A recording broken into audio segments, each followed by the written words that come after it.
Esta es la episteme biográfica del grupo 3 del 11 de octubre del 2025.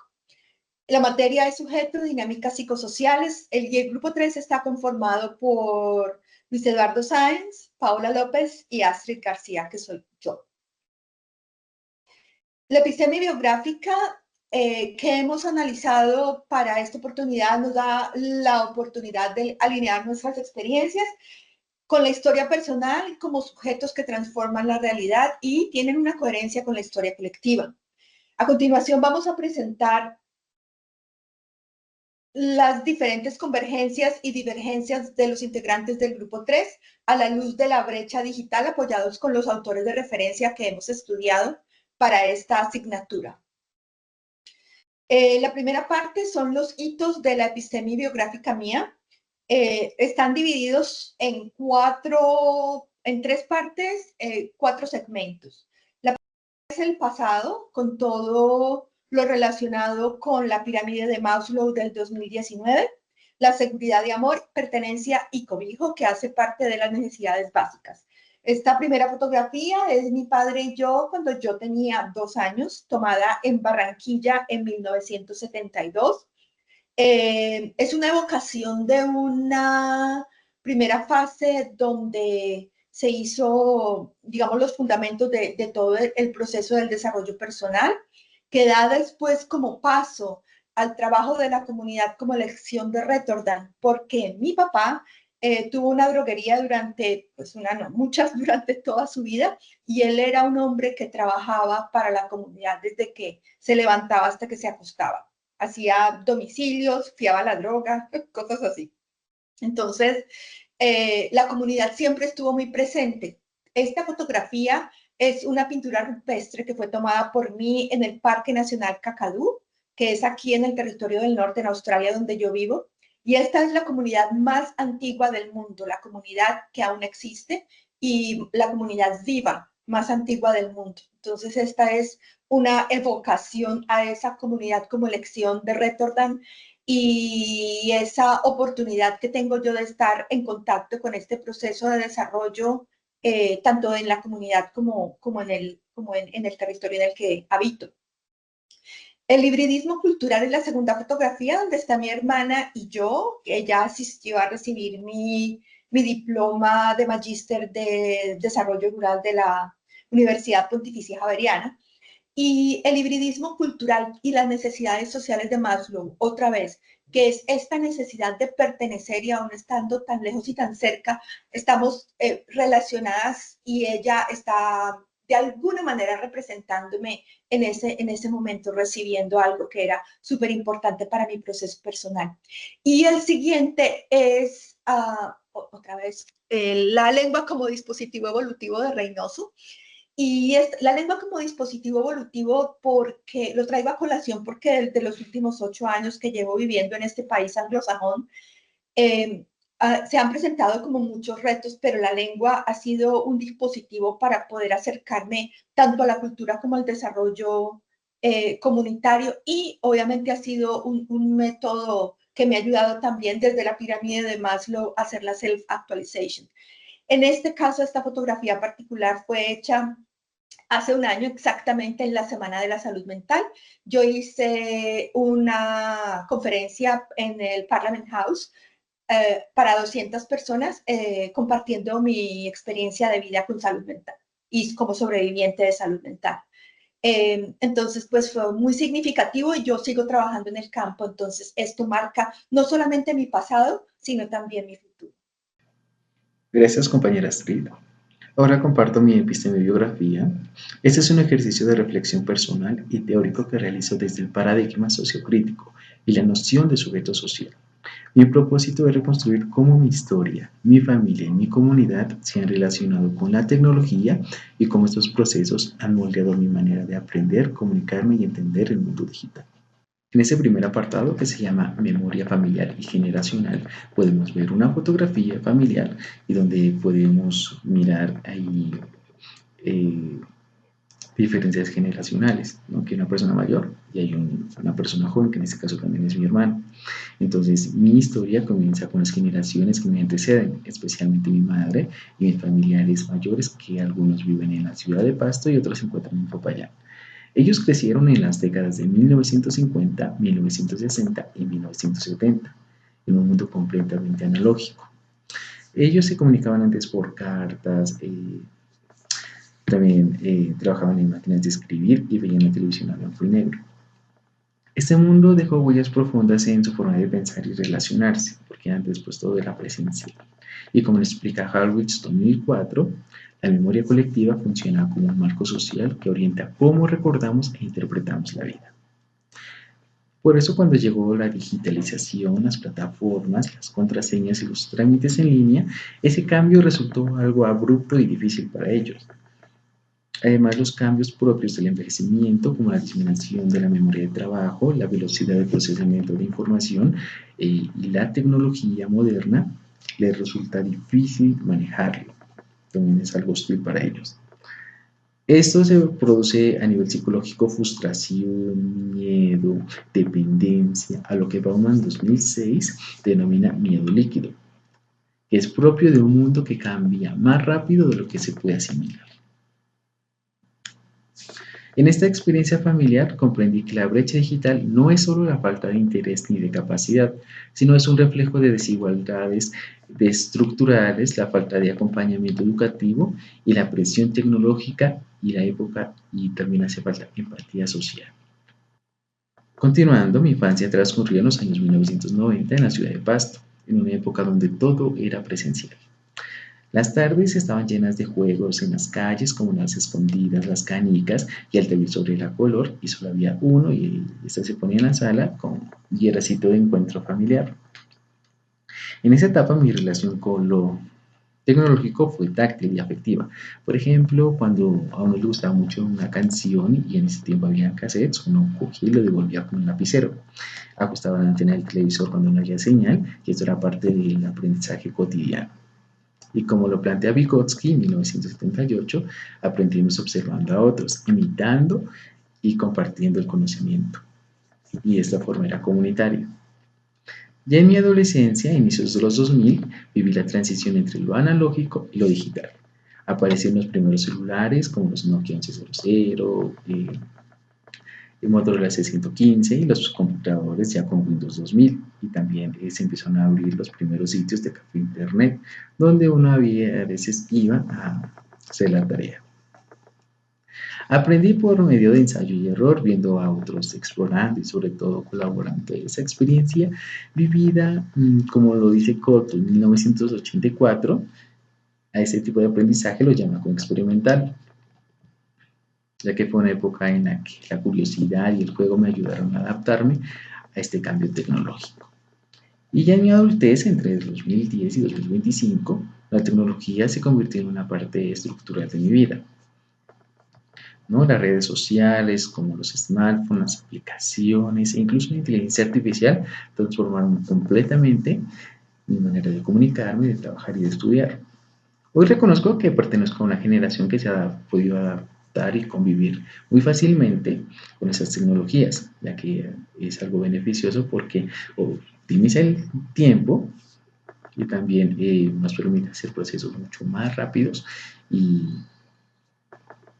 y en la etapa adulta es algo difícil, digamos, acoplarse, ya que la tecnología avanza muy rápido.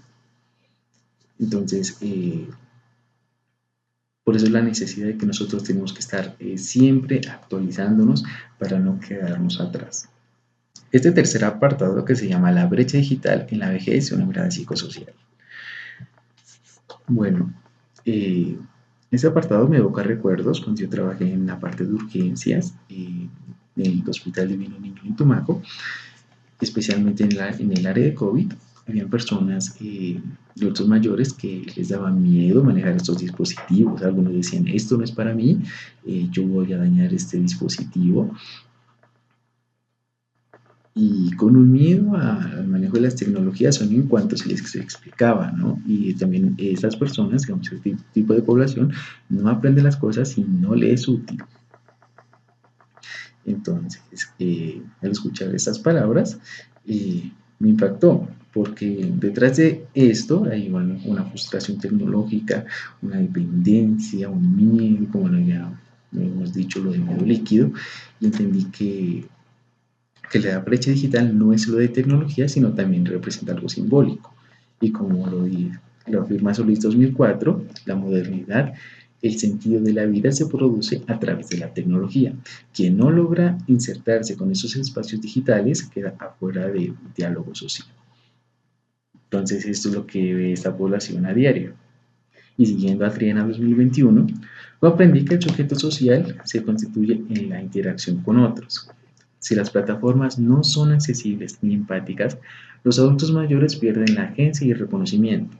Desde entonces mi mirada sobre la tecnología cambió, ya tengo que verla desde algo neutral o inevitable y empecé a entenderse como un campo político donde juega la inclusión o también exclusión. En este cuarto apartado, que se llama Reflexión ético, política y postura personal, podemos ver la fotografía de una persona de la tercera edad, cuyo testimonio también refiere a tener problemas con la tecnología.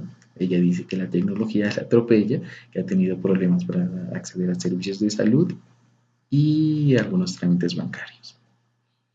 Entonces, esto entendido desde el paradigma sociocrítico, reconozco que la tecnología debe ponerse al servicio del ser humano y no al revés. La brecha digital no se supera solo con capacitaciones, sino con políticas públicas y con una cultura de empatía e inclusión. Y como lo dice Triana 2021, devolver agencia y voz a los adultos mayores es una forma de justicia social. Creo firmemente que la alfabetización digital debe ser intergeneracional. Los jóvenes aportamos nuestras habilidades técnicas como las personas mayores aportan su sabiduría, su memoria y su visión humana de la vida. Esa combinación es lo que realmente contribuye a la comunidad. Para mí el verdadero reto de esta era digital no es adaptarse a la tecnología, sino humanizarla. La innovación debe medirse por la velocidad de los algoritmos, sino por su capacidad de favorecer los vínculos sociales y reducir las desigualdades. Continúe, compañera, gracias. Listo. Bueno, Sí, muchas gracias, compañero. Eh, Exponerles a ustedes entonces mi epistemiobiografía. Les voy a exponer algunos sucesos de mi historia y a medida de que ustedes vayan escuchando, pues van a ir mirando, digamos, la relación del tema que hemos escogido a nivel grupal con los sucesos de mi historia. Hablarles un poquito de mí. Soy del municipio de Consacá, el cual está conformado por 33 veredas. La mayoría de ellos son digamos, la mayoría de los habitantes del municipio son agricultores, especialmente se dedican a la siembra y cosecha del café. Este producto pues es el sustento económico de la mayoría de población de acá del municipio. Vengo de una familia nuclear compuesta por un padre quien pues es caficultor, que junto con mi hermano pues han formado una pequeña empresa y es prácticamente como el negocio familiar. Mi madre, quien es madre comunitaria ya hace 25 años, trabaja con programas del ICBF, y mi hermana mayor, que en estos momentos es contadora pública. Mis estudios los realicé en en el Centro Educativo Cariaco Alto, donde no tuve la posibilidad de manejar diferentes programas y de manipular algunos aparatos electrónicos o tecnológicos, por lo que no me fue posible, digamos, tener conocimientos o desarrollar conocimientos en cuanto a las TICs. También realicé mis estudios en la institución educativa Los Libertadores, mis estudios secundarios, donde pues desafortunadamente tampoco tuve la oportunidad de enriquecer mis conocimientos en cuanto a este tema, porque pues los equipos eran muy limitados. La verdad, pues el colegio donde yo estudié no era como muy enriquecido en cuanto a este aspecto. Ya empecé mis estudios profesionales. Allí fue cuando empecé ya como a familiarizarme con el mundo de las TICs. Compré mi primer computador, pero también fue, digamos, una época de desafíos en donde, digamos, enfrenté muchos dilemas de cómo hacerlo, qué hacer, qué programas debo utilizar, pero pues afortunadamente se logró con éxito, por eso aquí involucro mi fotografía familiar, en donde pues ilustra mi grado y donde me gradué como licenciada en pedagogía infantil. Fue, le reitero, una época con muchos desafíos, pero se logró y adquirí muchos conocimientos en cuanto a el manejo de diferentes programas y el manejo pues de las diferentes herramientas informáticas. Aquí ilustro una fotografía con mi abuelo donde, digamos, hablo un poquito de las corrientes epistémicas, en donde pues este nos permite entender al sujeto como, no como un individuo aislado, que en este caso pues serían los adultos mayores, sino donde se tenga en cuenta su historia, sus capacidades de relacionarse y cómo se puede hacer de verdad una transformación social. A partir de allí, pues obviamente, digamos, yo me baso en la corriente constructivista, en donde allí pues me baso en el autor como Piaget, Vygotsky, quienes nos plantean que el conocimiento no es una copia de la realidad, sino que es una construcción activa del sujeto en interacción con su entorno. Y esto es lo que buscamos pues a partir de esta maestría que ya les voy a explicar más adelante. Bueno, aquí yo cito a tres grandes autores, quien es Manuel Castells, quien nos habla sobre la importancia de las TICs y cómo éstas estructuran la sociedad para definir las formas en que nos comunicamos. También a Levy, que en 1999 nos plantea sobre la inteligencia colectiva, cómo transforma, digamos, las TICs, el pensamiento y cómo nos relacionamos. Y también tenemos a Cabero, que en 2007 nos habla sobre la importancia también de las TICs y la capacidad que éste puede tener, el impacto que éste puede tener para generar inclusión social. Y para finalizar, pues ya mi presentación, también aquí tenemos, digamos, cómo desde la psicología comunitaria podemos generar una inclusión social, pero para realizar primero esto tenemos que tener en cuenta el contexto y el sentido de la comunidad. Donde aquí pues cito a Bronfenbrenner, que en 1979 nos plantea un enfoque ecológico y nos recuerda que el contexto se influye, como ya lo pudimos ver en los acontecimientos pues, que les socialicé con anterioridad. Y tenemos a Saranson, que en 1974 también nos habla sobre ese sentido de comunidad y los espacios que se desarrollan en esta para poder, digamos, desarrollar pues las capacidades sociales. A partir de este contexto, nosotros teniendo en cuenta este contexto, ya podemos empezar a hacer un empoderamiento y participación social, donde tenemos a Montero y Rapaport, quienes ellos se relacionan con una misma idea, por así decirlo, que es promover el empoderamiento individual para de esta forma realizar una participación en la sociedad digital, que en este caso pues serían los adultos mayores, y a partir de generar un empoderamiento y participación social, ya se realizaría una educación y acompañamiento comunitario, que en este caso pues tenemos a López y a Freire, quienes nos habla de que debemos realizar un aprendizaje a partir del diálogo y donde se tengan en cuenta las experiencias y la historia que tiene el sujeto, que en este caso pues obviamente serían los adultos mayores. Esa sería mi epistemobiografía, compañeros. Les agradezco y ahorita vamos a pasar a la siguiente diapositiva. Tenemos aquí entonces las convergencias según Carl Mannheim, que nosotros hemos debatido pues aquí con los compañeros, las convergencias, algunas similitudes que nosotros hemos tenido, digamos, con las epistemis de cada uno de nosotros. Los primeros que fueron los desafíos en nuestra vida cotidiana con el manejo de las TICs, teniendo en cuenta lo que nos planteó la compañera Astrid y el compañero Luis Eduardo, nos damos cuenta que a pesar de que hemos, digamos, tenido el proceso de desarrollo y en cuanto a lo educativo, nos asemejamos en esto porque en su momento no tuvimos como ese acceso o sea, como lo hubiésemos querido en su momento, no fue como tan exitoso, digámoslo así. Hubieron diferentes factores que influyeron y no tuvimos como la posibilidad en nuestra vida cotidiana de tener acceso a la tecnología. También similitudes en la brecha digital de los integrantes del grupo a pesar de los ciclos vitales y edades. en la primaria sin acceso al computador. Como lo manifesté pues anteriormente, pues en la primaria nosotros tenemos como esa similitud en nuestro campo, digamos, cuando ya fue nuestra formación en primaria, no se tuvo el acceso a este tipo de herramientas. También otra similitud fue cuando hubo el COVID-19, que fue pues obviamente una época en donde hubo muchos desafíos, donde digamos las TICs tomaron como ese papel importante y hubieron muchos desafíos que pues obviamente cada uno de nosotros se enfrentó en su contexto.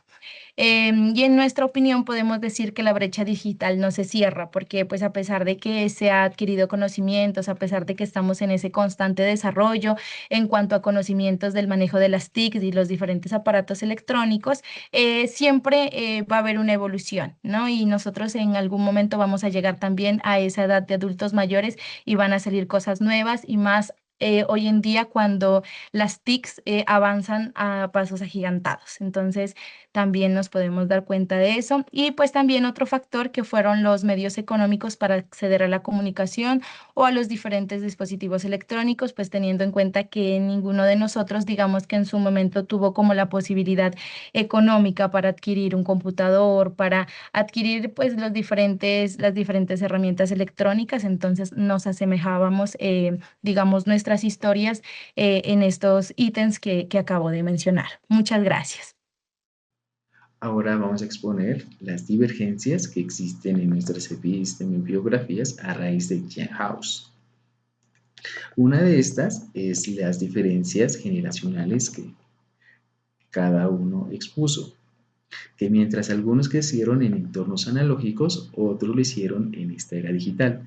Las generaciones mayores, como los baby boomers, que van desde 1946 a 1964, o la generación silenciosa de 1965 a 1980, se relacionan con la tecnología desde un punto de vista desde la funcionalidad y el trabajo.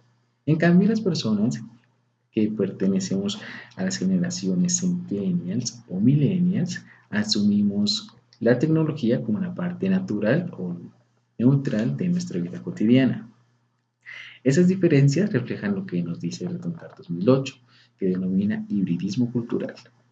La convivencia entre lo tradicional y lo moderno, donde las prácticas analógicas digitales coexisten e influyen mutuamente. Desde esta mirada, nuestras experiencias tecnológicas no se oponen, sino que se entrelazan y se enriquecen. Y en la segunda divergencia que encontramos son las capacidades y procesos de aprendizaje. Otro aspecto que marca la diferencia entre nuestras epistemografías son las capacidades cognitivas y la forma de aprendizaje. Cada uno ha aprendido con base en sus propias experiencias, intereses y etapas vitales. Algunos compañeros, desde una perspectiva constructivista, como lo dice Guerra 2020, ellos destacaron el conocimiento que se constituye socialmente en interacción con otros. Esta idea conecta con Vygotsky la teoría sociocultural, que nos explica cómo el aprendizaje depende de los contextos de mediación y las herramientas y las relaciones comunitarias. Otros compañeros que están cercanos a la vejez resaltan que las adaptaciones son necesarias para los procesos cognitivos y como lo planteaba el texto 1990 y su modelo de selección de optimización y compensación y Triana 2021, hablan del sujeto social que aprende en interacción y reconocimiento mutuo.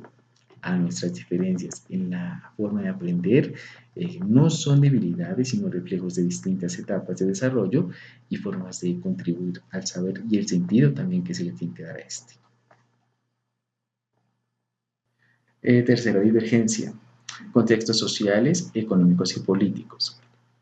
Entonces la diferencia entre estos contextos ha estado condicionando nuestra trayectoria. Algunos crecieron en las partes rurales, donde la conexión a Internet ha sido muy precaria, mientras que en las partes de la ciudad han estado mayormente expuestos a todo tipo de dispositivos y por ende la conectividad de Internet es más efectiva. Entonces, estas desigualdades, y como lo explica Triana 2021, nos dice que el sujeto no se constituye de manera aislada, sino que se relaciona en su contexto histórico y social. También Habermas 2021 nos dice que la participación en la esfera pública depende del acceso a los medios de comunicación. Entonces, esto mediado por la tecnología y desde un paradigma sociocrítico, podemos reconocer que la brecha digital no es solo una técnica, sino también es algo estructural. Y también las oportunidades de acceso, la educación, la participación dependen de las políticas públicas, la infraestructura y el capital cultural. Entonces, comprendiendo esto nos permite mirar nuestras diferencias no como distancias, sino como un producto de las condiciones sociales en las que cada uno nos hemos venido desarrollando. Continúe, compañera. Ahora las conclusiones, esta es una conclusiones que fueron construidas de manera colectiva, de acuerdo con las visiones de cada uno de nosotros y de acuerdo con el estudio que hemos hecho de los autores y de las epistemes biográficas. La brecha digital nunca se cierra, es nuestra principal conclusión. Siempre hay algo por aprender, no es generacional o personal y está directamente relacionado con los momentos históricos de la modernidad de cada momento. Lo que era moderno hace 70 años cuando yo nací, no es moderno hoy. La brecha digital no se puede ver solo como una perspectiva social, sino como parte de la historia y parte de la cultura y también depende de la época. La brecha digital que había en nuestra primaria, por ejemplo, en mi primaria, en 1975, no es la misma brecha digital que vivió Paola o Luis Eduardo, aunque ellos se llevan muy poquitos años de diferencia entre ellos. La tecnología no es neutra y quiere decir que existen diferentes accesos y diferentes perspectivas para poder analizar ese proceso de desarrollo y esas aproximaciones. Y los adultos mayores requieren inclusión social, acceso a los diferentes entornos que tienen las plataformas digitales para que puedan ser funcionales en el mundo en el que vivimos. Estas son las referencias bibliográficas que hemos estado mencionando al respecto de toda esta presentación. Muchísimas gracias.